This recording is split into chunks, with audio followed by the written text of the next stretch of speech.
नमस्कार. आपण मागच्या तासिकेला इयत्ता 11वी भूगोलाचा असलेला जो अभ्यासक्रम जो आहे त्या अभ्यासक्रमाच्या संदर्भात असलेली माहिती जी आहे ती माहिती आपण त्या ठिकाणी घेतलेली आहे. त्यानंतर त्या पुस्तकाचं असलेलं मुखपृष्ठ व मलपृष्ठ या मुखपृष्ठ आणि मलपृष्ठावरती जे छायांकित असलेले जे फोटोग्राफ असतील त्या संदर्भातसुद्धा त्याची थोडक्यात असलेली जी माहिती जी आहे ती माहिती आपण त्या ठिकाणी घेतलेली आहे. त्यानंतर एकूण 9 प्रकरणं व त्याचबरोबर प्रात्यक्षिक 15 त्या ठिकाणी आपण त्याचे असलेले जे वर्षभरामध्ये असलेला जो अभ्यासक्रम जो आहे त्या अभ्यासक्रमाच्या संदर्भात असलेली माहिती जी आहे ती माहिती आपण त्या ठिकाणी घेतलेली आहे. त्याचबरोबर या तासिकेला आज आपण प्रामुख्याने पहिलं प्रकरण जे आहे ते प्रकरण म्हणजे भूहालचाली. आता या भूहालचालीची माहिती घेत असताना सर्वसाधारणपणे त्याची पार्श्वभूमी जी आहे ती समजून त्या ठिकाणी घेतली पाहिजे. प्रथमतः या ठिकाणी पृथ्वीची उत्पत्ती कशा प्रकारे झालेली आहे हे समजून त्या ठिकाणी घेणं महत्त्वाचं आहे. काही भूगर्भ शास्त्रज्ञांच्या म्हणण्यानुसार पृथ्वीची उत्पत्ती किंवा निर्मिती जी आहे ती होत असताना ती 3 अवस्थेमधून त्या ठिकाणी झालेली आहे. पहिली अवस्था त्या ठिकाणी जर बघितली तर पृथ्वी ही प्रथमतः वायुरूपात त्या ठिकाणी होती. नंतर कालांतराने दुसरी अवस्था त्या ठिकाणी जर बघितली ती द्रवरूपामध्ये होती आणि तिसरी अवस्था जर आपण जर बघितली तर ती द्रवरूपातून ती घनरूपात त्या ठिकाणी आपल्याला बघायला मिळते. अशा पद्धतीने पृथ्वीची निर्मिती जी आहे ही निर्मिती प्रामुख्याने 3 अवस्थेमधून आपल्याला बघायला मिळते. त्यानंतर पृथ्वीची निर्मिती झाल्यानंतर प्रामुख्याने पृथ्वीचे एकूण मुख्य 3 थर त्या ठिकाणी आपल्याला बघायला मिळतात. पहिला थर जर त्या ठिकाणी बघितला तर तो म्हणजे शिलावरण, दुसरा थर जर त्या ठिकाणी बघितला तो म्हणजे प्रावरण आणि तिसरा थर त्या ठिकाणी बघितला तर गाभा. असे 3 मुख्य थर त्या ठिकाणी आपल्याला बघायला मिळतात. तर हे जे 3 थर जे आहे या 3 थरांचा विचार जर या ठिकाणी आपण केला तर या 3 थरांपासून या पृथ्वीची निर्मिती जी आहे ती निर्मिती त्या ठिकाणी झालेली आपल्याला दिसून येते. त्यानंतर या पृथ्वीच्या अंतर्गत भागामध्ये विशिष्ट प्रकारच्या हालचाली ज्या आहे त्या हालचाली त्या ठिकाणी होताना दिसतात आणि त्या हालचाली पृथ्वीच्या अंतर्गत भागात त्या ठिकाणी निर्माण होताना दिसतात. मग या हालचाली कशा प्रकारच्या आहे, कशा पद्धतीने त्या ठिकाणी होतात याची माहिती जी आहे ती माहिती या पहिल्या प्रकरणामध्ये त्या ठिकाणी आपल्याला घ्यायची आहे. तर पहिलं प्रकरण या ठिकाणी आपल्याला सुरू करायचं आहे. त्या प्रकरणाचं नाव आहे भूहालचाली. तर भूहालचाली म्हणजे काय त्याची व्याख्या समजून घेणं त्या ठिकाणी महत्त्वाचं आहे. भूहालचाली म्हणजे पृथ्वीच्या अंतर्गत भागात ऊर्जा शक्ती निर्माण होऊन काही विशिष्ट घडामोडी घडून येतात त्यास भूहालचाली असे म्हणतात. आता पृथ्वीच्या अंतर्गत भागामध्ये प्रामुख्याने मोठ्या प्रमाणामध्ये उष्णता ही निर्माण झालेली असते आणि ही जी उष्णता जी आहे ही उष्णता प्रचंड स्वरूपात त्या ठिकाणी निर्माण झालेली असते. पृथ्वीच्या अंतर्गत असलेला जो आतील जो भाग जो आहे की त्याला गाभा असं म्हटलेलं आहे त्या गाभ्यामध्ये प्रचंड स्वरूपात त्या ठिकाणी उष्णता असते. म्हणजे शिलावरण या थरापासून जसजसा अंतर्गत भागामध्ये जसजसं गेलात तसतसं तापमान जे आहे हे तापमान त्या ठिकाणी वाढत जातं आणि अंतर्गत भागामध्ये उष्णता जी आहे ती उष्णता प्रचंड स्वरूपात त्या ठिकाणी असते आणि ती उष्णता प्रचंड स्वरूपात असल्यामुळे अंतर्गत भागामध्ये विशिष्ट हालचाली त्या ठिकाणी घडून येत असतात.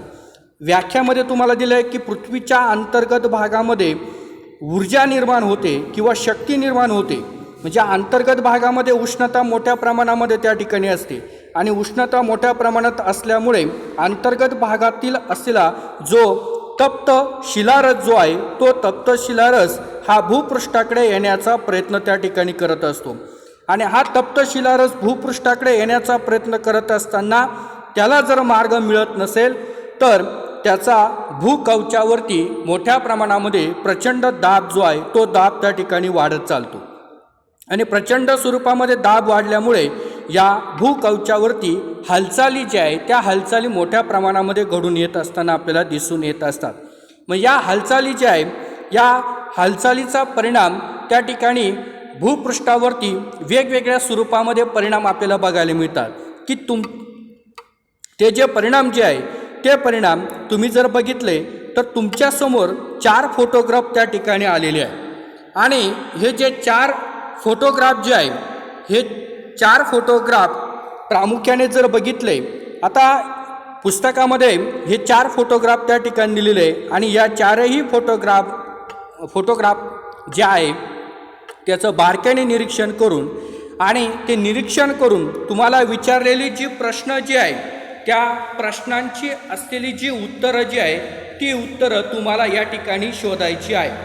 आणि ही जी उत्तरं जी आहे ही उत्तरं सांगत असताना तुमच्यासमोर दिलेले जे 4 फोटोग्राफ जे आहे त्याचं बारकाईने निरीक्षण करायचं आणि बारकाईने निरीक्षण करून त्या प्रश्नांची जी उत्तरं जी आहे ती उत्तरं या ठिकाणी आपल्याला शोधायची आहे. आता त्या चित्रामध्ये जर आपण बघितलं तर चित्राला त्या ठिकाणी जे पहिलं चित्र दिलेलं आहे त्याला अ नाव दिलेलं आहे. नंतर चित्र जे दुसरं दिलेलं आहे त्याला आ नाव त्या ठिकाणी दिलेलं आहे.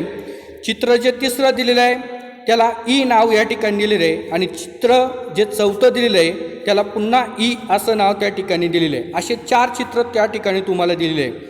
या 4ही चित्रांचं बारकाईने निरीक्षण करून विचारलेले जे प्रश्न आहे त्या प्रश्नांची उत्तरं या ठिकाणी आपल्याला काय करायची आहे शोधायची आहे. तर यामध्ये पहिला प्रश्न त्या ठिकाणी तुम्हाला विचारलेला आहे, अ मधील इमारती कोसळण्याची संभाव्य कारणे काय असावीत, हा पहिला प्रश्न त्या ठिकाणी तुम्हाला विचारलेला आहे. मग हा जो प्रश्न जो विचारलेला आहे त्यात चित्र जे पहिलं दिलेलं आहे की त्याला अ नाव दिलेलं आहे. बघा त्या चित्राचं बारकाईने निरीक्षण त्या ठिकाणी करायचं आहे आणि निरीक्षण करून त्याचं उत्तर जे आहे ते उत्तर आपल्याला शोधायचं आहे. तर त्या चित्राचं जर बारकाईने निरीक्षण केलं तर त्या चित्रामध्ये मोठमोठ्या इमारती आपल्याला बघायला मिळतात. आणि काही इमारती कोसळलेल्या स्वरूपामध्ये त्या ठिकाणी आपल्याला बघायला मिळतात. तर काही इमारती ज्या आहे त्या इमारती आहे तशाच आहे आणि काही कोसळलेल्या आहे. मग याच्यावरून आपल्याला त्या ठिकाणी त्या प्रश्नाचं उत्तर जे आहे ते उत्तर त्या ठिकाणी शोधायचं आहे. आणि त्याचं उत्तर जर आपण बघितलं की ही असलेले भूपृष्ठावरती मानवाने निर्माण केलेली किंवा तयार केलेल्या ज्या इमारती ज्या आहे ह्या इमारती का कोसळलेल्या आहे, कारण त्या भागामध्ये शीघ्र स्वरूपाच्या हालचाली घडून आल्यात. आणि शीघ्र स्वरूपाच्या हालचाली घडून आल्यामुळे त्या परिसरामध्ये किंवा त्या भागामध्ये भूकंप मोठ्या प्रमाणामध्ये निर्माण झाला.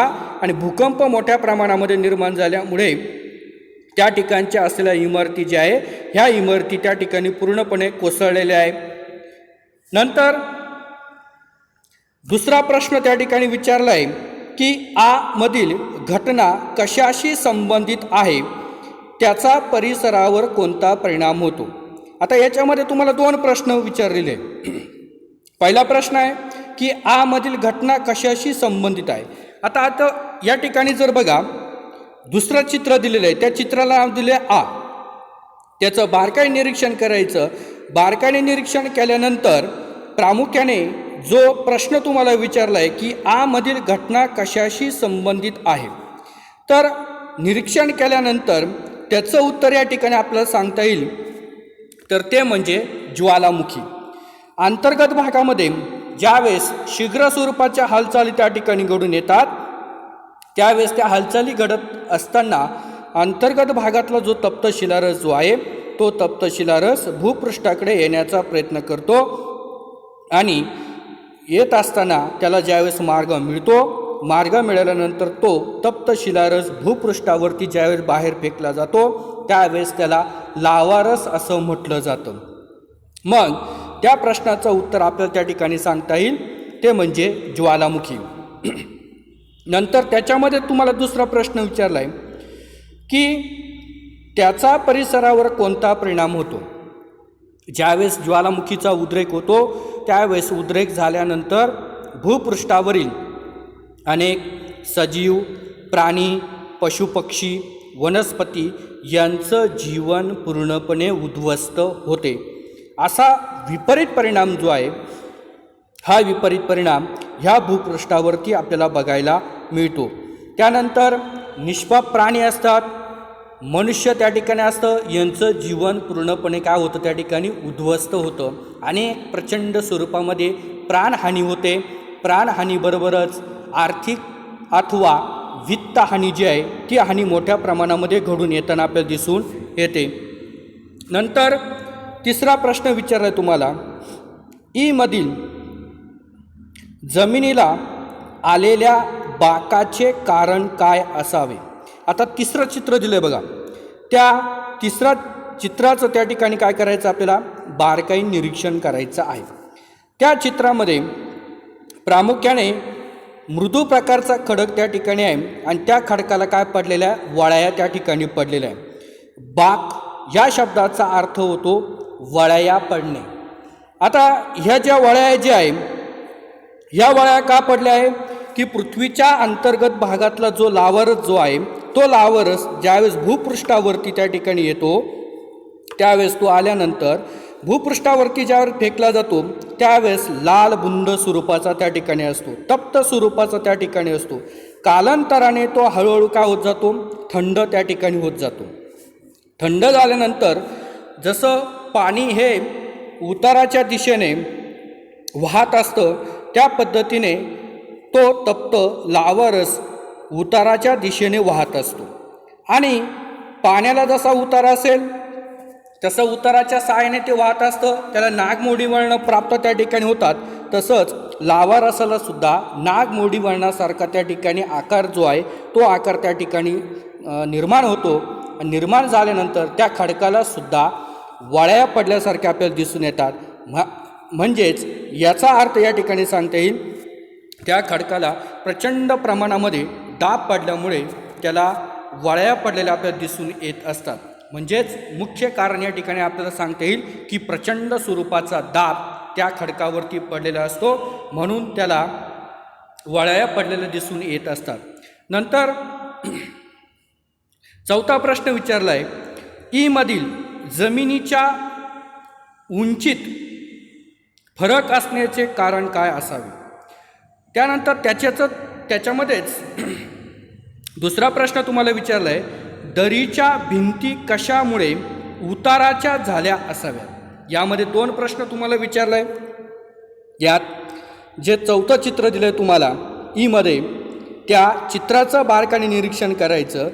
त्या चित्राचं बारकाईने निरीक्षण केल्यानंतर त्यामध्ये काही भाग हा उंच दिसतो आणि काही भाग हा खोल दिसतो. तर पहिला जो प्रश्न आहे की मधील जमिनीच्या उंचीत फरक असण्याचं कारण काय असावे, तो भाग उंच का आहे याचं कारण या ठिकाणी आपल्याला शोधायचं आहे. त्याचं कारण त्या ठिकाणी सांगता येईल की अंतर्गत भागामध्ये प्रचंड स्वरूपामध्ये भू हालचाली घडून येत असतात. त्यातला जमिनीचा जो कमकुवत भाग जो आहे तो कमकुवत भाग की त्या कमकुवत भागावरती प्रचंड दाब पडतो आणि प्रचंड ज्यावेळेस दाब पडतो त्यावेळेस तो भाग हा भूपृष्ठापासून वर उचलला जातो, म्हणजे त्याची उंची त्या भागामध्ये काय होते, वाढते. त्यानंतर जो उंच भाग जो आहे ज्याची उंची वाढलेली आहे त्या वाढलेल्या उंचीच्या भागाजवळचा पायथ्यालगतचा जो भाग जो आहे तो भाग हा खाली खचला जातो. ज्यावेळेस तो खाली खचला जातो त्यावेळेस त्या ठिकाणी दऱ्यांची निर्मिती त्या ठिकाणी होत असते. ज्यावेळेस दऱ्यांची निर्मिती झाल्यानंतर त्याचे असलेले जे उतार जे असतात ते उतार अतिशय तीव्र स्वरूपाचे त्या ठिकाणी असतात. अशा पद्धतीने या भूपृष्ठावरती उंच भागाची निर्मिती होत असते आणि त्याचबरोबर त्याच भागामध्ये दऱ्यांची निर्मिती त्या ठिकाणी होत असते. अशा पद्धतीने प्रामुख्याने या 4 प्रश्नांची जी उत्तरं आहे ही उत्तरं त्या ठिकाणी आपल्याला शोधता येतात. नंतर 5वा प्रश्न तुम्हाला विचारला आहे, वरील चित्रातील भू हालचालीचे वर्गीकरण मंद व शीघ्र अशा हालचालीचं त्या ठिकाणी करावं. आता हालचाली 2 प्रकारच्या आहे, एक मंद स्वरूपाची हालचाल आणि दुसरं आहे शीघ्र स्वरूपाची हालचाल. आता या प्रश्नामध्ये विचारलं की वर्गीकरण या ठिकाणी करा. आता जर आपण या 4ही चित्रांचं जर निरीक्षण केलं तर 4 चित्रांचं निरीक्षण केल्यानंतर चित्र अ, चित्र आ, हे जे दिलेले जे 2 चित्र जे आहे त्याचा विचार जर केला तर ते शीघ्र हालचालीमध्ये त्या ठिकाणी येतो. नंतर चित्र ई, पुन्हा चित्र ई, या दोघांचा जर या ठिकाणी विचार जर केला तर मंद हालचालीमध्ये त्याचं वर्गीकरण त्या ठिकाणी करता येतं. अशा पद्धतीने चित्रातले जे 2 पहिले जे चित्र आहे, चित्र अ, चित्र आ, हे शीघ्र हालचालीमध्ये त्याचं वर्गीकरण करता येईल. नंतर चित्र ई याचं वर्गीकरण मंद हालचालीमध्ये त्या ठिकाणी करता येईल. अशा पद्धतीने त्याची उत्तरं जी आहे ती उत्तरं त्या ठिकाणी आपल्याला शोधता येतील. नंतर शेवटचा प्रश्न तुम्हाला विचारला आहे, भारतीय उपखंडाच्या मुख्य भूमीचा विचार करता वरीलपैकी कोणत्या भू हालचालीचं उदाहरण आढळत नाही. भारतीय उपखंडाचा या ठिकाणी मुख्य विचार या ठिकाणी आपल्याला करायचा आहे. प्रश्नामध्ये ते दिलं आहे की भारतीय उपखंडाच्या मुख्य भूमीचा विचार करता, म्हणजे आपल्या भारताची असलेली जी जमीन आहे त्या जमिनीचा इथं विचार करून वरीलपैकी कोणत्या भू हालचालीचं उदाहरण इथं आढळत नाही. तर त्याचं उत्तर या ठिकाणी आपल्याला सांगता येईल ते म्हणजे मंद हालचाल. आता भारतीय उपखंडाचा जर विचार या ठिकाणी केला, आपण सहज म्हणतो की आपल्या भारताचं दख्खनचं पठार जे आहे ते बेसॉल्ट खडकापासून तयार झालं. बेसॉल्ट खडक म्हणजे काय, अंतर्गत भागातला तप्त लावा रस हा भूपृष्ठावरती आला. भूपृष्ठावरती आल्यानंतर तो कालांतराने थंड झाला. थंड झाल्यानंतर त्या बेसॉल्ट खडकाची त्या ठिकाणी निर्मिती झाली. बेसॉल्ट खडकालाच आपण रेगूर मृदाय असे म्हणतो, काळी मृदाय असे म्हणतो. मग याच्यावरून या ठिकाणी त्याचं उत्तर जे आहे ते उत्तर आपल्याला या ठिकाणी सांगता येऊ शकतं ते म्हणजे मंद हालचाली. नंतर या ठिकाणी या चित्राचं निरीक्षण करून जी 6 प्रश्न जे आहेत त्या 6 प्रश्नांची उत्तरं आपण त्या ठिकाणी शोधली आहे. नंतर पुढचा मुद्दा जो आहे या प्रकरणातला तो म्हणजे भू हालचालीचे पुरावे. आता भू हालचालीचे पुरावे जर बघितले की पहिला पुरावा त्यांनी सांगितला आहे की 2004च्या सुनामीनंतर सुमात्रा बेटाच्या किनाऱ्याची उंची काही सेंटीमीटरने वाढली आहे. 2004 साली ज्यावेळेस सुनामी लाटा त्या ठिकाणी निर्माण झाल्या आणि सुनामी लाटा निर्माण झाल्यानंतर सुमात्रा नावाचं बेट आहे की हे बेट आपल्या भारताच्या पूर्व दिशेला असलेला जो समुद्र जो आहे तो समुद्र म्हणजे बंगालचा उपसागर. आणि बंगालचा उपसागर जो आहे या बंगालच्या उपसागराच्या पूर्व दिशेला सुमात्रा नावाचं बेट आहे.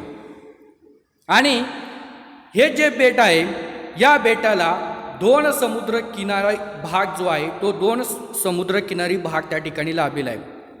एकीकडे जर बघितलं तर बंगालचा उपसागर, दुसरीकडे जर बघितलं तर पॅसिफिक समुद्र, अशा 2 समुद्राचा भाग जो आहे तो भाग त्या ठिकाणी त्याला लाभलेला आहे. त्यात त्यांनी सांगितलं आहे की सुमात्रा नावाचं जे बेट आहे या बेटाच्या किनाऱ्याची उंची काही सेंटीमीटरने वाढत चाललेली आहे. म्हणजे दोन्ही बाजूने, एका बाजूने बंगालचा उपसागर आणि दुसऱ्या बाजूने पॅसिफिक समुद्र, समुद्रामध्ये भरती आणि ओटी ही प्रक्रिया सातत्याने चालत असते आणि समुद्राच्या तळभागावरती ज्यावेळेस प्रचंड स्वरूपामध्ये भू हालचाली घडून येत असतात त्यावेळेस समुद्रातलं असलेलं शांत स्वरूपाचं जे पाणी आहे त्या पाण्याला मोठ्या प्रमाणामध्ये हादरे बसत असतात. ज्यावेळेस शांत स्वरूपाचं जे पाणी असतं त्या पाण्याला ज्यावेळेस हादरे बसतात त्यावेळेस सुनामी लाटांची त्या ठिकाणी निर्मिती होत असते. आता सुनामी हा जो शब्द जो आहे हा शब्द जपानी भाषेतून आलेला आहे आणि त्याचा जर अर्थ आपण जर बघितला तर त्याचा अर्थ होतो राक्षसी लाटा, असा त्या सुनामी या शब्दाचा अर्थ त्या ठिकाणी होतो.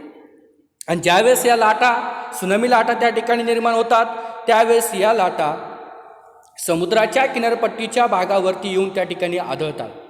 ज्यावेळेस सुनामी लाटा निर्माण होतात त्यावेळेस त्या लाटांची उंची 60 ते 70 मीटरपेक्षा त्यांची उंची ही वाढते. इतकी प्रचंड उंची त्या लाटांची निर्मिती होत असते.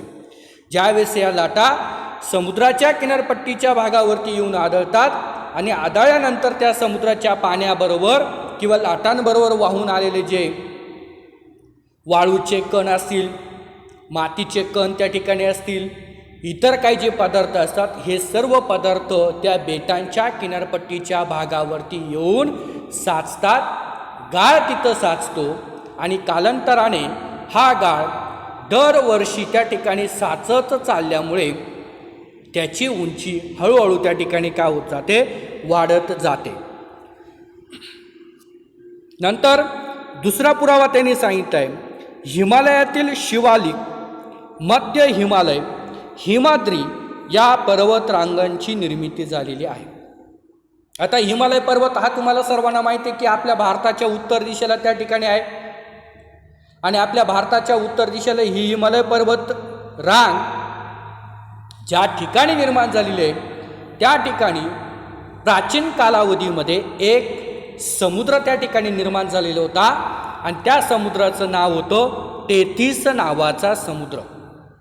आणि हा जो तेथीस नावाचा जो समुद्र होता या समुद्राच्या तळभागावरती नद्यांनी वाहून आणलेला जो गाळ आहे तो अनेक वर्ष त्या समुद्राच्या तळभागावरती येऊन साचत होता आणि कालांतराने या समुद्राची असलेली जी तळरचना जी आहे या तळरचनेवरती दरवर्षी गाळ साचत राहून त्याची खोली हळूहळू काय झाली, कमी कमी होत गेली आणि कमी झाल्यानंतर ज्यावेळेस अंतर्गत भागामध्ये प्रचंड स्वरूपाच्या भूहालचाली घडून आल्या त्यावेळेस त्या मृदू खडकावरती दोन्ही बाजूने प्रचंड प्रमाणामध्ये दाब पडला आणि प्रचंड प्रमाणामध्ये दाब पडल्यानंतर त्या भागामध्ये पर्वत निर्माण झाला आणि त्या पर्वताला त्यांनी नाव दिलं हिमालय पर्वतरांग.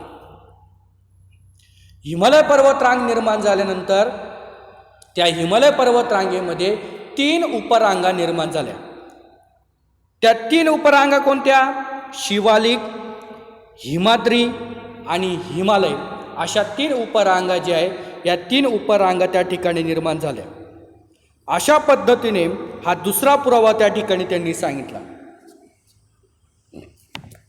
तिसरा पुरावा नोव्हेंबर 1963 मध्ये आईसलँडजवळ एक बेट समुद्र सपाटीच्या वर आल्याचे वार्तांकन काही नाविकांनी केले. हे नाविक त्या परिसरातून जात असताना त्यांनी ही घटना पाहिली. नोव्हेंबर 1963 मध्ये आईसलँड नावाचं जे बेट जे आहे या बेटाजवळ प्रामुख्याने उत्तर दिशेला गेला तर आर्क्टिक समुद्र, दक्षिणेकडे आलात तर अटलांटिक समुद्र, असे 2 समुद्र त्या ठिकाणी आहे. आणि त्या समुद्राजवळच आईसलँड नावाचं जे छोटं बेट जे आहे हे बेट त्या ठिकाणी निर्माण झालेले आहे.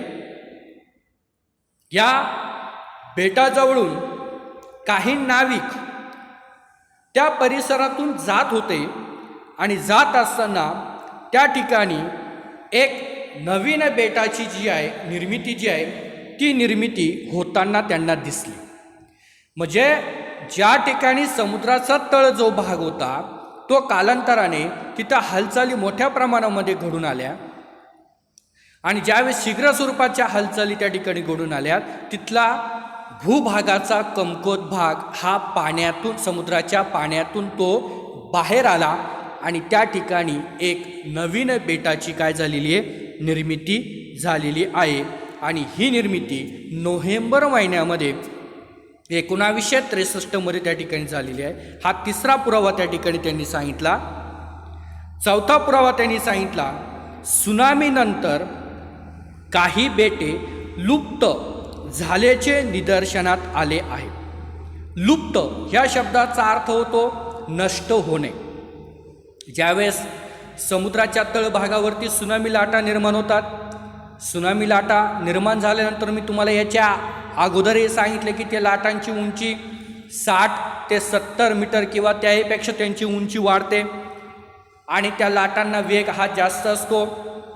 ज्यावेळेस या लाटा समुद्राच्या किनारपट्टीच्या भागावरती या ठिकाणी येऊन आदळतात त्यावेळेस लाटा आदळल्यानंतर तिथे असलेले जे खडक असतात ते खडक फुटतात, त्यांची अपक्षरण प्रक्रिया घडून येते, झीज प्रक्रिया घडून येते आणि ही प्रक्रिया अनेक वेळा होत असताना तो खडक फुटतो, झीज प्रक्रिया होते आणि हळूहळू तो काय होतो नष्ट होतो. त्याच पद्धतीने जिथे समुद्राच्या मध्ये लहान मोठे जी बेटं निर्माण झालेली असतात ती बेटं जर कमकुवत खडकापासून तयार झालेली असेल आणि अशा वेळेस सुनामी लाटा जर त्या बेटांवरती येऊन आदळत असेल तर त्या खडकांची मोठ्या प्रमाणामध्ये झीज होते आणि कालांतराने ते बेट पूर्णपणे त्या ठिकाणी काय होते नष्ट होते.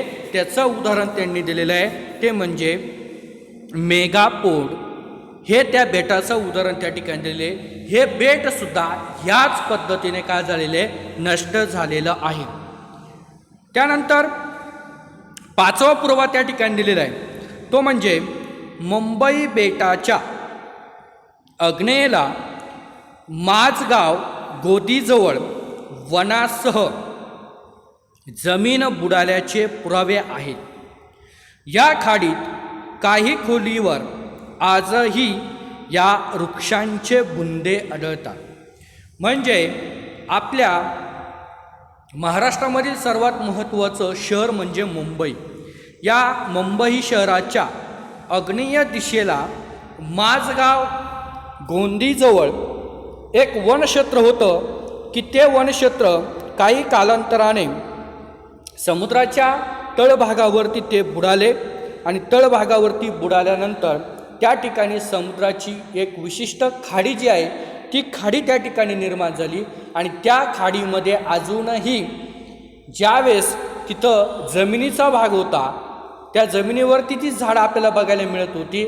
आजही त्याच प्रकारची झाडं त्या झाडांची असलेली जी बुंदे जी आहे ते बुंदे त्या खाडीच्या तळभागावरती आपल्याला बघायला मिळतात. अशा पद्धतीने या भू हालचालीचे असलेले 5 पुरावे जे आहे हे 5 पुरावे या ठिकाणी त्यांनी सांगितलेले आहे. राहिलेला पुढचा भाग जो आहे तो पुढच्या तासिकेला आपण बघूया.